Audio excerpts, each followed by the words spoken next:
unforgettable in every way, and forevermore, that's how you stay. That's why, darling, it's incredible that someone so... You know what my earliest memory of you is? Very earliest memory that I can remember of you is you were about maybe, well, two and a half, something like that. And we had this rooster, big rooster, and it had big tail feathers that curved. And oh, I know this rooster. And you ran up to this rooster and grabbed hold of the big fistful of feathers and pulled on it. And of course, they didn't come out because you were just a little tight. But you had on short pants and your little chunky legs were sticking out. And this rooster turned and was pecking you, chasing you, and pecking the back of your legs. And you were screaming your head off. And Dad came out to see what in the world was wrong and saw this rooster chasing you and pecking at you. And he drop-kicked that thing clear across the barn. That's what you are. And Robert and I, Robert being the uncle, but only a year and a half or so older than I, went out and found this bottle of wine.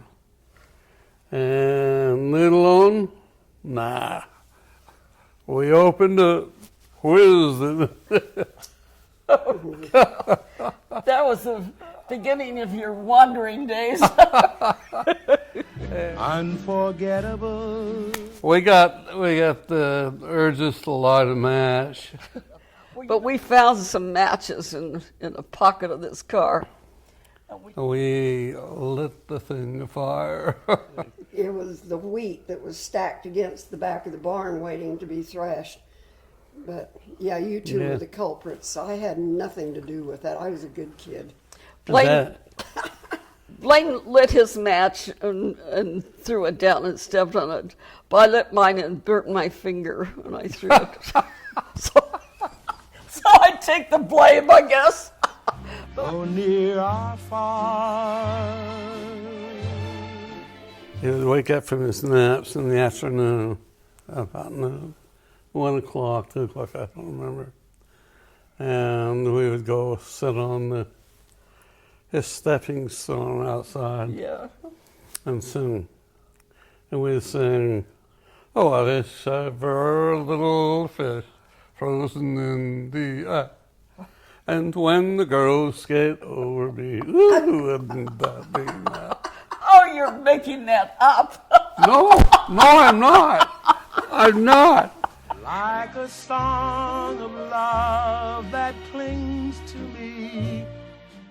The war started, and there were lots and lots of jobs to be had. The only problem was there was nowhere to live because they'd built Hill Air Force Base and the Ogden Arsenal and the Naval Supply Depot.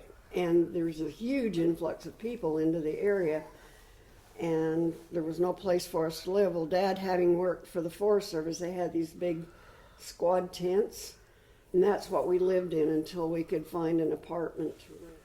Thing that comes out about that far on the roof. And Dad, this is in the middle of winter, and Dad built a big fire, and the heat dissipator got too hot, torched the thing. He was in the bathtub at the time. we remember we didn't have bathrooms, so we had to go in Grandma and Papa's house to use the bathroom. But he was taking a bath in one of those big round tin bathtubs, and that tent started to burn. And he grabbed a bucket and he's standing there, buck naked, throwing water on the roof of this tent to stop. That clings to me. Wait, I told Donna on the way out here, I said, it's going to be hard to talk about Blaine every story I could tell, he embarrassed me.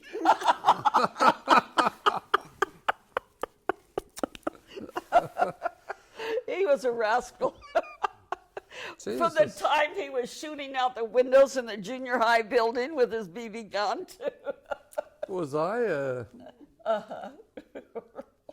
off-color teenager? You David Jacobs with your cars raising holy hell with poor old Mr. Mordeshaw, the city cop. They drive up to a stoplight.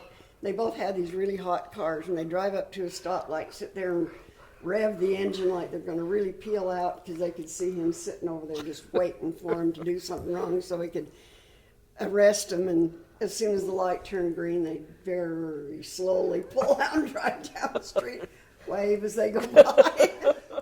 He said, Davy, what would your mommy say if she knew you out there behaving like this? Oh, That's just Blaine. Precious. He's not breaking the law. What's wrong? Oh my God, he went. How the thought of you does things to me never before. Blaine was not a serious kid, as you may have imagined. But he had one teacher in school who sat him down and remember and said, "What do you plan to do with your life?" You. Oh yeah. Didn't he? He caught me. He caught me sloughing. And he caught, not only was I sloughing, I was going out and playing all day, every day. I think I was up to 18 days absent. One day was legitimate, the other 17. They were all just, wanted to work on the farm. And they'd buy the excuse. You didn't have a form. I don't buy that. I don't buy. You don't go work on the farm. And after that, I stopped sloughing. Never before has someone been more unforgettable. Rebecca, I sit here only because of your continued remonstrance of the punishment to which I have put my darling grandchildren, the Gandhi-esque suffering that they have undergone because of my failure to take the ice bath challenge on a timely basis. Bucket. It can now all end, and you can go back to Ben and Jerry's and eat to your heart's content.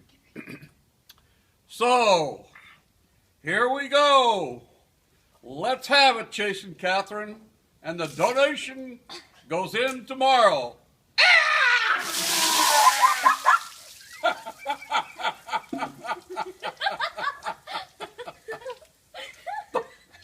Unforgettable in every way.